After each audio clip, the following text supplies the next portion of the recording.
નમસ્કાર દર્શક મિત્રો, ઇન્ડિયા ન્યૂઝના સ્ટુડિયોમાં આજના અમારા ખાસ મહેમાન ગુજરાતી ફિલ્મના જાણીતા કલાકાર એવા અભિનેતા મલ્હાર ઠક્કર સાથે ટીકુ તલસાણિયા અને ફિલ્મના ડિરેક્ટર મનીષ સૈનીજી આજે અમારી વચ્ચે ઉપસ્થિત છે. દર્શક મિત્રો, તેમની નવી આવનારી ફિલ્મ જય માતાજી લેટ્સ રોક જે નવી ફિલ્મ આવી રહી છે તેમના પ્રમોશન માટે આજે અમારી વચ્ચે સ્ટુડિયોમાં આવી પહોંચ્યા છે. તમામ ખાસ મહેમાનો જે સ્ટુડિયોમાં આવ્યા છે તેમનું સ્વાગત છે ઇન્ડિયા ન્યૂઝમાં અને તમારી આવનારી નવી ફિલ્મ છે તેના માટે આપને બધાને હાર્દિક શુભેચ્છાઓ. Thank you. સૌથી પહેલા મારો સવાલ રહેશે મલ્હારભાઈ આપને કે આ મૂવીઝની અંદર તમારું ટ્રેલર એટલું વાયરલ થઈ રહ્યું છે, મૂવી આવતા પહેલા જ ટ્રેલર એટલું વાયરલ થઈ રહ્યું છે, એનું કોઈ ખાસ કારણ? એનું ખાસ કારણ હું કહીશ કે દાદીનું જે કેરેક્ટર છે ને એ એકદમ અલગ પ્રકારનું. આપણે જે આજુબાજુમાં જોયેલી દાદી છે એવી નથી. આ દાદી બહુ અલગ છે, બહુ સ્ટ્રોંગ વુમન છે અને એ જેટલી એમની જે કરામતો છે, એમની જે ધમાલ છે, એમની જે મસ્તી છે અને બીજું કે આ આખું ફિલ્મનું જે કાસ્ટિંગ છે એ આખું આમ સેટ થઈ ગયું છે એકબીજાની જોડે. જેમ કે હું, વંદનાબેન, ટીકુભાઈ, શેખર સર, શિલ્પાબેન અને દાદી, તો જે આ દાદી અને આટલું આ ઘર, આ બેનું જે કોમ્બિનેશન સેટ થયું છે ને લોકોને એન્ટરટેનમેન્ટ પૂરું પાડે છે. એટલે લોકો વારંવાર કે આ જબરું આવે છે, આ દાદી ખૂબ મસ્ત છે, એમ કરતા કરતા કરતા આ વસ્તુ લોકો સુધી વધારે પહોંચી છે. મારી એવી ઈચ્છા હતી કે દાદી અહીંયા આવતા અને પરંતુ મેં ટ્રેલરમાં જોયું કે દાદીનો જે રોલ છે તે બીડી પીતા હતા અને એ રોલને બહુ વખાણ્યો લોકોએ કે આટલી ઉંમરની અંદર પણ દાદી આટલું સરસ પાત્ર નિભાવે છે અને પાત્ર નિભાવતાની સાથે એમનું એનર્જેટિક જે પાત્ર છે એ ખરેખર વખાણવા લાયક છે. અને સાથે તમામ જે પાત્ર છે મેં જોયું ટ્રેલર અને લોકો કોમેન્ટ્સ બી એવી કરી રહ્યા છે કે દાદીને ખરેખર એક વખત મળવું જોઈએ. જે તમને કદાચ ખ્યાલ હશે કે એક દાદી હતા જ્યારે નવરાત્રીની અંદર આપણે ગુજરાતની અંદર ગરબા કરતા હતા તે વખતે વાતો થયો હતો. તો મતલબ દાદીનું એનર્જેટિક રોલ ખૂબ જ અત્યારે તો વખણાઈ રહ્યું છે. અને બીજું મારો પ્રશ્ન એ છે કે આ મૂવીઝની અંદર એવું કેવું યુનિક રોલ છે આપનો જે આપ દર્શકોને જણાવવા માંગશો? મારા માટે તો આ કેરેક્ટર બહુ સિમ્પલ અને બહુ સરસ મજાનું લખાયેલું કેરેક્ટર છે. તમે આમાં છે ને કેરેક્ટરની મજા બહુ જ આવે છે ભાઈ, કે જ્યારે તમારે કેરેક્ટર કરવું ના પડે, મસ્તીથી બોલતા તમે તમારા ડાયલોગમાં, તમારા ઝોનમાં ઘૂસી જાઓ. અને અમારા ડિરેક્ટર શ્રી મનીષ સૈની એ થોડા અમુક વખતમાં થોડા ક્લિયર પણ છે ને, અમુક વખતમાં થોડા સ્ટ્રિક્ટ છે કે ના આપણે આટલું બધું લાઉડ નથી કરવું અથવા આટલું લો નથી કરવું, એક એની પીચ જાળવવી. કારણ કે જ્યારે પણ કોઈ પાત્રની વાત આવે ને ત્યારે પાત્ર વખણાવવું જોઈએ, માણસ તરીકેના વાર્તા બહાર આવવી જોઈએ. તો એ પાત્ર તરીકે લોકો સુધી પહોંચી રહ્યું છે એની મને બહુ મજા આવે છે. અને અમે લોકોએ એના માટે થોડી ઘણા રીડિંગ કર્યા, થોડા ઘણા થિયેટરના કલાકારો છે એટલે થોડું ગ્રાસ્પિંગ પાવર વધેલો છે બધાનો. સડસડ સીન બનતો હોય, એકબીજા ભાઈબંધો બની ગયા સેટ પર એટલે એકબીજાની ભૂલો કાઢતા અથવા એકબીજાને સમજતા ડિરેક્ટરની પરવાનગી સાથે આખી વસ્તુને આગળ વધારવામાં આવી. એટલે જે પણ કેરેક્ટર છે એ દરેકને પોતાની રીતે ક્યાંક ને ક્યાંક અપીલ 100% કરશે. મલ્હારભાઈ, એક બીજો મારો સવાલ છે કે મૂવીઝની અંદર તો ફેમિલી ડ્રામા બી છે, કોમેડી બી છે, રોમેન્સ તો ખૂબ જ ઓછો છે. શું ભાભીથી ઠીક લાગે? ના એવું કંઈ નથી. એ તો ઈચ્છે છે કે કેમ આવ્યું તારું જે મેઇન કેરેક્ટર છે એ કેમ આમ લોકો સુધી બહાર આવતું નથી. પણ આ ફિલ્મની એવી નીડ છે કે આ ફિલ્મમાં રોમેન્સથી હટીને ઘર અને દાદી અને ફેમિલી, પપ્પા, મમ્મી, કાકા, કાકી આ વધારે મોસ્ટ ઇમ્પોર્ટન્ટ છે. એટલે બાય ધ પ્રોડક્ટ આવી જાય રોમેન્સ તો અલગ વાત છે. ક્યારે એવું કઈ સેટ ઉપર તમે સીન કરતા હો અને રોમેન્સમાં એકદમ તમે અને ત્યારે ફોન આવે કે દૂર રહેજો? એટલી બધી અઘરી ફિલ્મ નથી. આ તો સિમ્પલ સ્વીટ રોમેન્સ છે. એકબીજાને જોતા પ્રેમમાં પડી જાય. યુએ સર્ટિફિકેટ અમારે પાસે. ટીકુજી, આપે તો હિન્દી ફિલ્મ કરી છે અને હિન્દી ફિલ્મમાં આપનો પણ એવો ખાસ અનુભવ રહ્યો છે. તમે કાદર ખાન સાથે પણ કામ કર્યું છે, કરિશ્મા કપૂર સાથે પણ કામ કર્યું છે અને એવા ઘણા બધા એક્ટર સાથે કામ કર્યું છે. તો ગુજરાતી ફિલ્મમાં ફરીથી કમબેક કરવાનું અને આ લેવલ સુધી પહોંચવાનું ને આ ઉંમરે એવું જો એક તો ઉંમર પર તો જતો જ નહીં, કારણ કે મારા જેવો યંગ માણસ તને આખી ઇન્ડસ્ટ્રીમાં નહીં મળે. બીજી વસ્તુ કે હા, મેં બધા દિગ્ગજો સાથે કામ કર્યું છે અને તારો સવાલ શું હતો? કે તમે જે આ ઉંમરની અંદર પણ તમે અહીંયા ગુજરાતી મૂવીઝની અંદર કમબેક કર્યું છે અને ફરી વખત તમે મૂવીઝમાં ગુજરાતીમાં અત્યારે વધુ ધ્યાન આપી રહ્યા છો. હા, કારણ કે ત્યાંથી વધારે કામ આવી રહ્યું છે. એવું તો નથી ને કે હિન્દી મૂવીઝમાં? ના, એવું નથી. હિન્દી મૂવીઝમાં પણ ઘણું બધું કામ છે. કામ તો જ્યાંથી હવે કાલે ઉઠીને તને અહીંયાથી બીજી જગ્યાએ સારી જોબ ઓફર થાય તું જઈશ ને? બિલકુલ.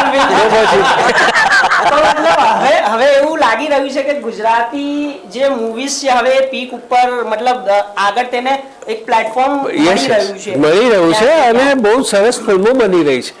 અને આપણા લોકો ગુજરાતી ફિલ્મ્સને હવે પ્રેમ કરવા લાગ્યા છે, આપણી ભાષાને પ્રેમ કરવા લાગ્યા છે. એટલે તે વધારે ને વધારે લોકો ફિલ્મ થિયેટર્સમાં આવવા લાગ્યા છે. એટલે ફિલ્મો સરસ બની રહી છે.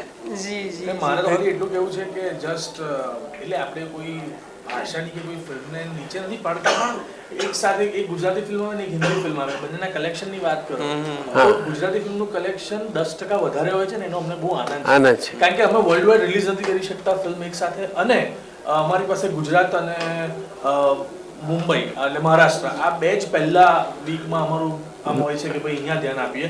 અને એમાં પણ જો 10% વધારે કલેક્શન પણ હોય હિન્દી ફિલ્મ કરતા, તો એનામાં અમારા માટે તો બહુ મોટી ગર્વની વાત છે કે લોકો ગુજરાતી ભાષાને સ્વીકારે, ગુજરાતી કલાકારોને સ્વીકારે અને ગુજરાતી ફિલ્મો જોવા માટે ટેવાય. બસ એ અમારે ટેવાય ને એટલું જ જોઈએ છે, બાકી તો બધું અમે ફોડી લઈશું. તો ક્યારે એવું બન્યું કે તમે મૂવીઝને ડન કરી અને તમે એની કિંમત નક્કી કરી કે આ રોલ માટે આટલો મારી અમાઉન્ટ છે, અને એ મૂવી આગળ વધારે ચાલી ગઈ અને એવું લાગ્યું હોય તમને કે યાર મેં તો પૈસા ઓછા કહી દીધા હતા? નહીં, એવું તો થોડું રહેવાનું. જે ફિલ્મમાં વધારે પૈસા લીધા છે નથી એ ચાલી તો પાછા નથી આપવા ગયા. એવું તો થોડું અંદર રહેવાનું. પણ ઓલવેઝ છે ને મારો સ્વભાવ એવો છે કે હું ટીમ ફિલ્મ બધું લઈને ચાલીએ, ભલે આપણે જે પૈસા લેતા હોઈએ પણ એનાથી વધારે કામ આપીએ અથવા એનાથી વધારે સુધી એનાથી વધારે જેટલું થઈ શકે આપણાથી કરીએ, લોકો સુધી પહોંચીએ, વાર્તા બનાવીએ, મહેનત કરીએ, લોકો સુધી ફિલ્મને પહોંચાડીએ. એ બધા પ્રયત્નો પછી ફિલ્મ ના ચાલે તો પછી ભગવાનનો કોઈ બીજો પ્લાન હશે એવું માનીને ચાલીએ. પણ અમે કોઈ દિવસ પાછા નથી પડતા. અને કોઈ પણ કલાકારો જ્યારે ગુજરાતી ફિલ્મમાં કામ કરતા હોય ત્યારે એક માઇન્ડસેટ સાથે કરતા હોય કે આ ફિલ્મને આપણે અહીં સુધી પહોંચાડવી છે, અને એના માટે લોકો દોડે પણ છે, ડિરેક્ટર એવી મહેનત પણ કરે, ડિરેક્ટર ફિલ્મને બનાવે, અને અમારા પ્રમોશનમાં પણ અમે એટલી મહેનત કરીએ કે લોકો સુધી ફિલ્મને પહોંચે. So it's vice versa. પણ ધમાલ કરીએ છીએ અને મજા આવે છે એવું કરવાની, એટલે વી એન્જોય ધ પ્રોસેસ. તમારી લાસ્ટ ફિલ્મ જે હતી ઓલ ધ બેસ્ટ પંડ્યા, એનું કલેક્શન કેટલું? તમે કલેક્શન 14.5 કરોડ રૂપિયા છે અને હજી 3 દિવસ પછી પૂરા થશે. અને જય માતાજી લેટ્સ રોક એટલી જ બેંગોન સાથે આવશે, એટલે સરસ જઈ રહી છે ફિલ્મ. સરસ. દર્શક મિત્રો, ઇન્ડિયા ન્યૂઝ ગુજરાતની અંદર પણ અત્યારે અમારી સાથે જે મહેમાન ઉપસ્થિત છે, ગુજરાતની અંદર તમામ ચહેરાઓ જે છે પ્રખ્યાત છે. અને આજે મૂવી આવી રહી છે, ગુજરાતી મૂવી, નવી મૂવી છે જય માતાજી લેટ્સ રોક. તો તેના ડાયરેક્ટર પણ અમારી સાથે આજે અહીંયા ઉપસ્થિત છે સ્ટુડિયોની અંદર. તેમની સાથે પણ આપણે સવાલ કરીશું, તેમને પૂછીશું કે सैनी जी आप तो हरियाणा से है, तो हरियाणा से फिर गुजरात ये कैसा मतलब जितना मैं हरियाणा में रहा हूँ उतना ही मैं गुजरात में रहा हूँ. मैं 40 साल का हो गया हूँ. 20 साल मैं हरियाणा में था, 20 साल मेरे को गुजरात में हो गए. तो अभी गुजराती बोलूं ऊपर से. हाँ, હું બોલીશ ગુજરાતી, મને ખબર પડે. પ્લેટફોર્મ ચેન્જ થશે. બંને લેંગ્વેजेस બહુ સિમિલર છે એટલે मैं वही बता, मेरे पिताजी राजस्थानी है, मेरी मदर हरियाणवी है, मेरी वाइफ मराठी है, मैं गुजराती फिल्में बना रहा हूँ. और क्या चाहिए भाई? ગુજરાતી પિક્ચરનું જે આ ટાઇટલ છે જય માતાજી લેટ્સ રોક, તે તો વાયરલ એટલું જ છે. એનું જે અત્યારે યુટ્યુબ ઉપર મેં ટ્રેલર જોયું અને ટ્રેલરની અંદર વ્યૂઝ જોયા, લોકોની કમેન્ટ્સ જોઈ, ખૂબ જ વાયરલ છે. દાદીનો રોલ પણ એટલો વાયરલ છે, સાથે તમામ તમારા જે પાત્રો છે એ બધા લોકો વખાણી રહ્યા છે. પણ આ જે ટાઇટલ તમને ક્યાંથી યાદ આવ્યું ને જે સ્ટોરી છે, સ્ટોરીને બનાવવા માટે કેટલો સમય અને તેની સાથે કેટલા લોકો અંદર જોડાયેલા હતા?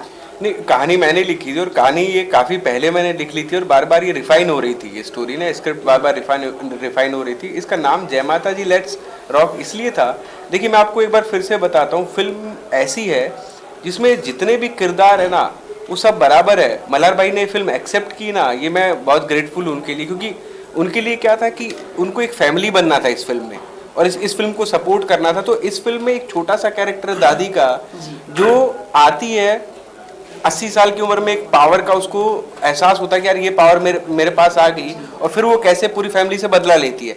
अब पूरी फैमिली अलग से एक परिवार है, तो ये इस बारे में कहानी थी। मेरे को इसमें ये करना था कि आप एक लेडी को 80 साल की उम्र में आप स्ट्रांग दिखा रहे हो, वो एक बड़ा स्टेटमेंट है, क्योंकि हम उस एज पे जाके ना हम सरेंडर कर देते हैं।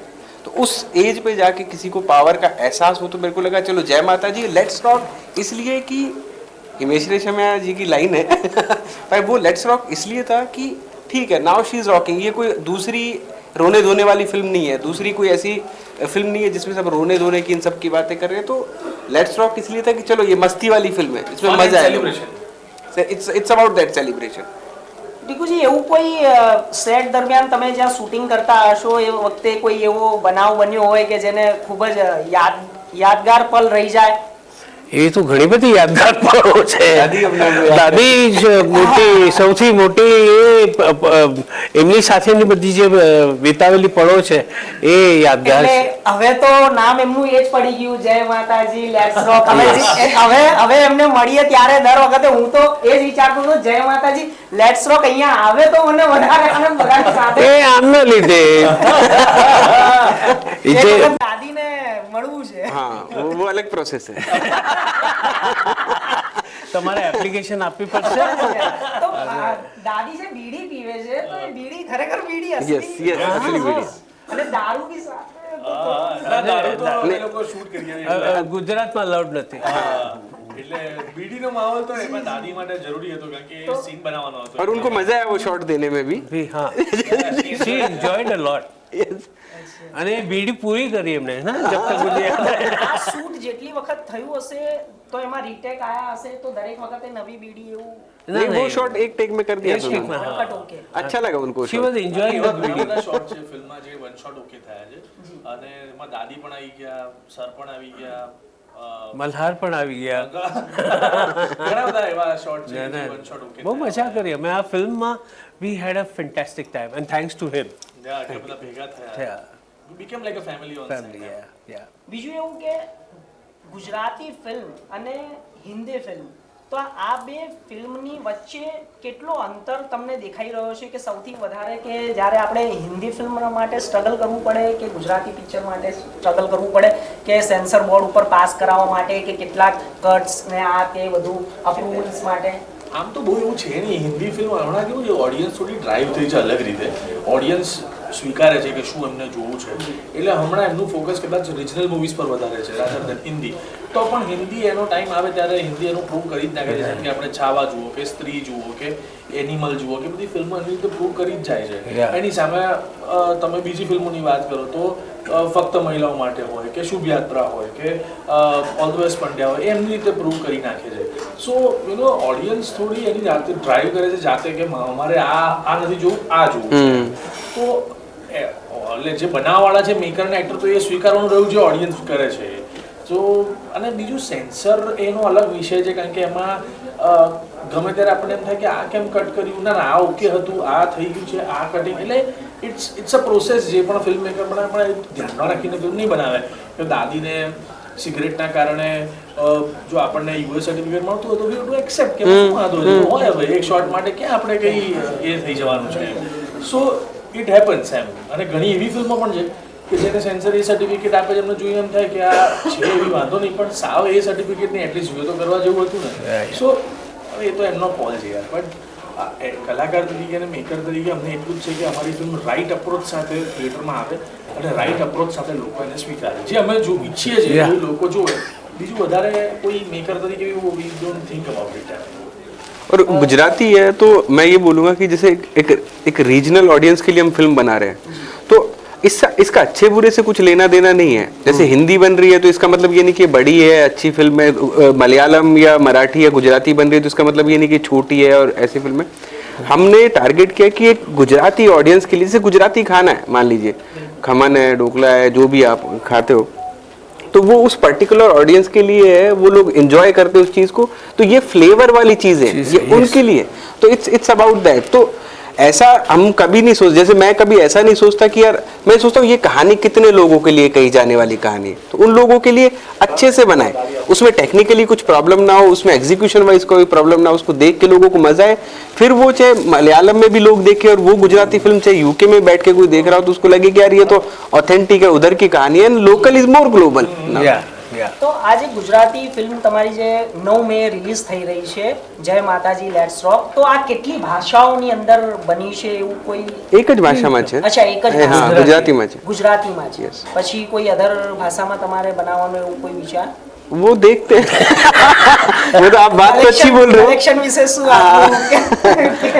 આપની એક્સપેક્ટેશન શું છે કલેક્શન વિશેની? કે કલેક્શન એટલે એમને તો સારી જ લાગી છે। हाँ, मैं तो 2-3 बैग खरीद के रखे हैं। नहीं